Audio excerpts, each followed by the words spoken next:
Experience work interactions in a different and refreshing light. This is the Leader in You podcast, brought to you by EMC Leaders, taking care of the teams you care about. We bring the science of attachment and emotional connection with insight from the last 20 years to share how you can overcome conflict issues at work and build strong team relationships, as well as the connected culture.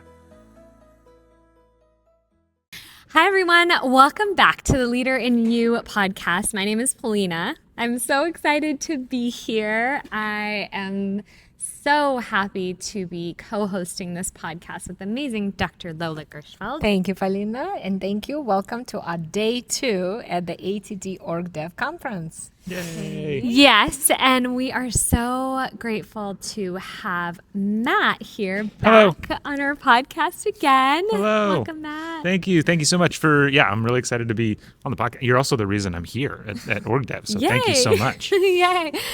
So we just finished speaking in a panel discussion about the importance of connection in the workplace compared to conflicts and how you can actually use the conflicts as a way to connect with your team members. So we're going to start off with you, Dr. Lola. Tell us about your experience at the panel discussion.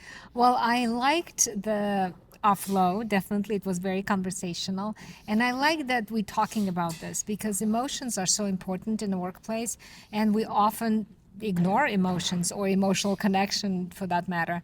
And I really enjoyed to share our experience and our stories. It was so wonderful. I felt like I wanted to give people hope, number one, that they don't have to be stuck. I want people to feel inspired that there's something new that they can learn and be knowledgeable about how we impact each other in our relationships at work. So for me, it was high five. And if you are just tuning in, we actually recorded the panel discussion and we will be posting it up on YouTube so you can see it for yourself. All right, Matt, your turn. What was your experience like? It was fantastic. I couldn't believe. So it's funny because they give you like some of the questions that they're going to ask beforehand, so you have a little bit of time to prepare, and so you're thinking through it. But then we didn't talk a lot necessarily. We didn't go like, oh, what are you going to say? What are you going to say? Like, how are you going to do that? And as I'm listening to the questions that they're asking you and the answers that you're giving, I'm just sitting there thinking like, did we script this? Because like just listening to you, Dr. Lola, like the things that you were saying and the science of it and the recommendations you're making, I'm just thinking like, this is the exact thing that I'm about to talk about in my story. I'm not going to talk about it from the science. I'm going to talk about it from a personal experience. So it just couldn't have gone. It couldn't have flowed better, I thought. I agree. It was so good. And I feel like we all brought like different perspectives and different aspects to the conversation, which is really great. Experience? I love being on stage, so it was so comfortable for me. I really liked that I feel like I could maybe set the tone.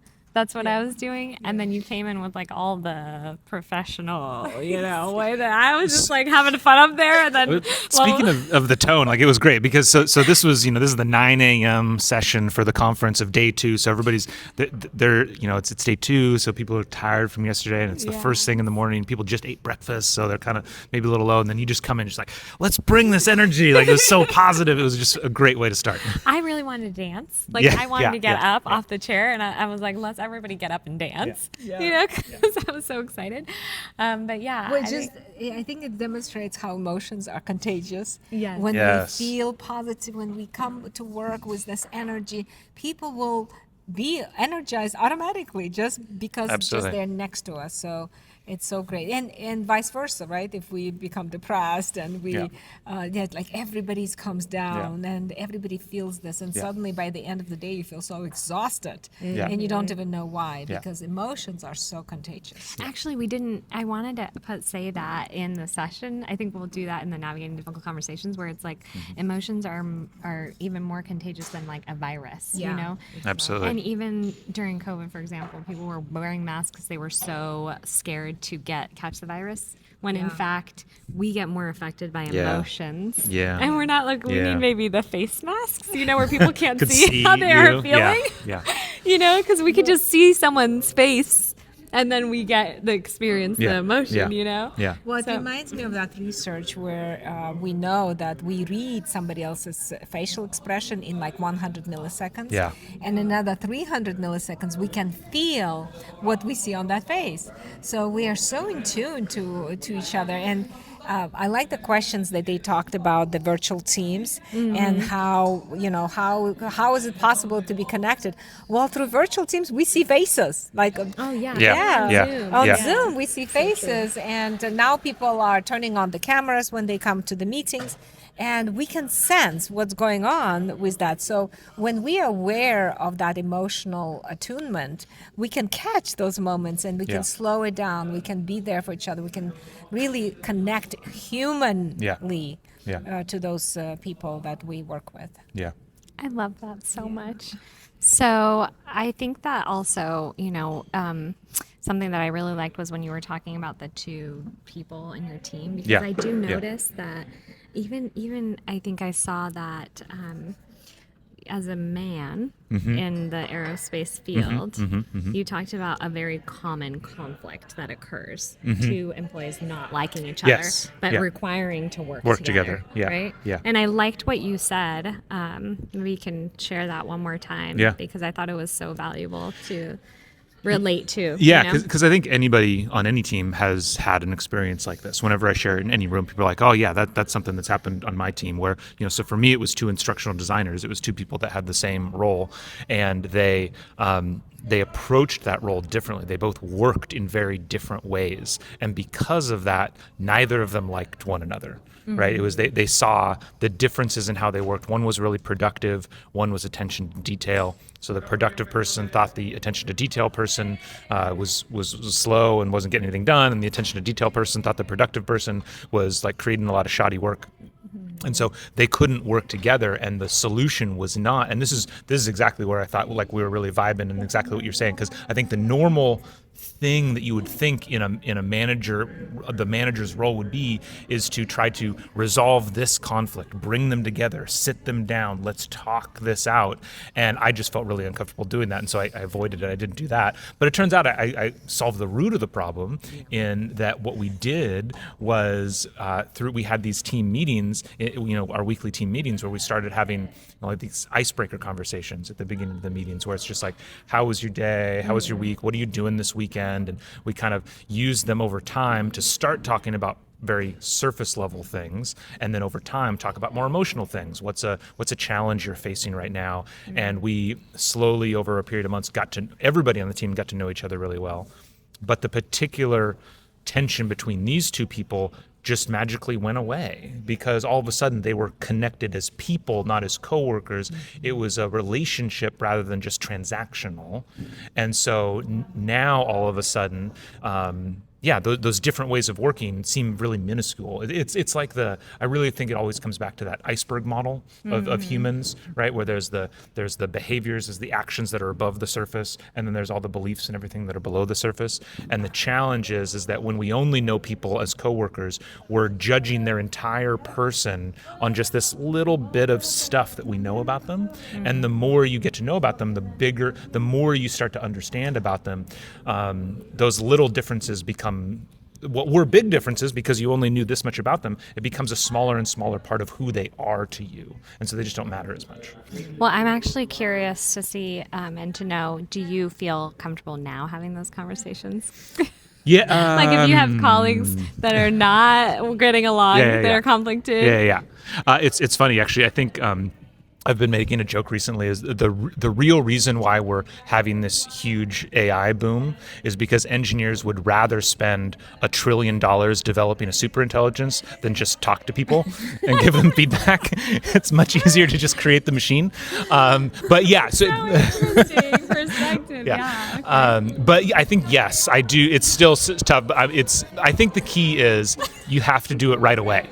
Oh my God, we're having a party, by the way, in the background. Yeah, everybody's talking in the background. We're like literally in the middle of, okay. We just got to keep going. We just got to keep going. We're committed now. We'll just give to you some more ASMR by using the mic close. So That's interesting because I was thinking actually the opposite. The AI was being used so people can move away from like the stuff that they don't have to spend more time on and spend more time with the people that they actually love and care about. Yeah. You know, Well, I think that's what so I they're think, like automating the process. Yeah. No, for the people who are developing it, they don't. That's not why they're doing it. They want to spend 18 hours coding and like figuring all this detail stuff out. And so, okay. They probably feel a lot more valued in that moment. Yeah, You know, yeah, when they yeah. create something. Well, now there's the AI boyfriend, you know. Oh, really? Yeah. The AI everything Yeah. for you. Yeah, everything. The AI emotional support. Yeah. But there truly isn't anything like connecting individually with people, you know, and being able to get emotionally what you need in a relationship, in any sort of relationship, business relationship, any kind of relationship.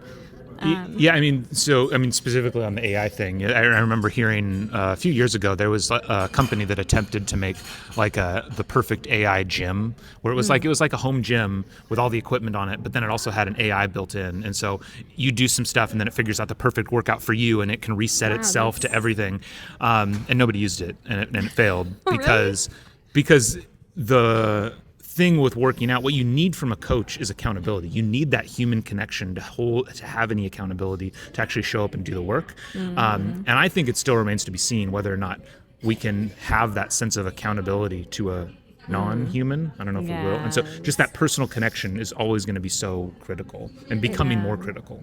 I'm taking currently fitness Training? Yes. And I have a private trainer. Yeah. And what you just said is so true, because when he works with me and he stands behind me, I said, you have to move to the front so I can see you, because you're my inspiration. Yeah. How am I going to do all this weight training if I don't see you? So Ashton, you have to come in front. He said, like, wow, nobody told me that, but you're right. Yeah. If I have just a machine and who tells me, I don't have an inspiration. Okay. There's no connection to that human brain. But it's so funny. To your point, when you were talking about the two people that you worked with conflicts, you created that opportunity for them to connect emotionally in terms of relationship. Right? I remember, and this is what we do when we don't really have the process and we don't understand how to lead people through that conversation. We start to look for different ways to create that safety, and it works for a little bit. I mean, it happens until another trigger comes in. I remember when I just started on this board that I had problems with, I was thinking to myself, how do we create this relationship better? Because there was so much chaos going on, so much conflict going on. So one day, and we had at home, we had a clock. Every hour it would ring a music, it would play a music. And then we had this habit or ritual at that moment, every hour, to stop and give hugs around the table to each other. So I came to the board meeting one day and I said, look, we have this unproductive board meetings. It's 8 hours, and we're not getting anything done. I want to try to do something different. You know, can we set a clock every hour? We just stop and go around the room and give handshakes or hugs to each other. And first they look at me like, is this kindergarten? Are you like out of your mind? It's amazing how discounted it is. Yes. Because I was the youngest one. I was like, I don't know, 30 at that time. And I said, okay, fine. But after an hour, they saw that it was not going anywhere. And I remember the chairman looked at me and he said, let's do what you suggested. And every hour we would put a clock, it would ring a tongue, we would get up and go around. And some people gave handshake and some people gave hugs. But that was the most productive meeting we ever had. Yeah. And now, years later, I understand why. Because we interrupted that negative cycle in that moment. We gave handshake, which lowered the cortisol level. We produced endorphins, produced oxytocin. We gave hugs to remind each other we care about each other, we love each other. You know, and that reduced the defensiveness, the anxiety, the constant arguments. I could not believe. I didn't understand why. What changed. But that was amazing for me, yes. It reminded me of, I forget where I heard this, but I just heard this story recently of, it was a college professor who was doing something with a class, and one of the things that he did with this class is, I think it was a freshman class, had everybody turn to their partner or turn to whoever was sitting next to them. They'd never met each other before, and said, "Don't talk. You have to just stare into their eyes for 5 minutes." And they just sat there, and it was the most uncomfortable 5 minutes that any of them have ever had. But then the crazy thing was he checked in with them a year later, and these people that they'd never met before, who had this one experience with, like almost all of them are now best friends. They're like they're hiking together. They're like they became roommates. They're doing all this stuff.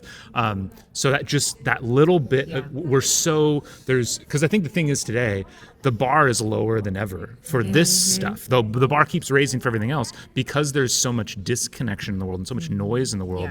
Having moments of genuine connection can be really brief and still mean so much. It's just like the noise in this room. Yeah. It's so crazy. So whatever you're doing, stop, get up, and go hug someone. Go give them a handshake. Go give them a high five. Hold their hand. Go find someone on the street, stop them, and stare into their eyes. Just stare into their eyes in a safe way. Yes, but in all seriousness, it's important to express yourself. And that's what we want to share with you today, is that this is a reminder that we want to hear your voice. We want to make sure that you feel safe and have the tools, or equipped with the tools, to make sure you feel validated, heard, understood, seen in this world, because that means this world's going to be a bit better place because of that. Absolutely. Thank you so much for listening or watching, and we are so happy to be here at the ATD OrgDev Conference. We have one more session today at 2 o'clock. We're also going to be recording that, and we'll post it on the YouTube channel as well. And thank you, Matt, for joining us. Thank you so much. And thank you, Dr. Lola. Thank you, Polina. And we'll see you next time. Bye. Bye. Thank you, everyone, for listening. It's a joy to share these podcasts with you. Be sure to check out our previous podcasts and subscribe to join us at our next podcast of The Leader in You, brought to you by EMC Leaders, taking care of the teams you care about. Until then, be well and be focused on your relationships. We'll see you soon.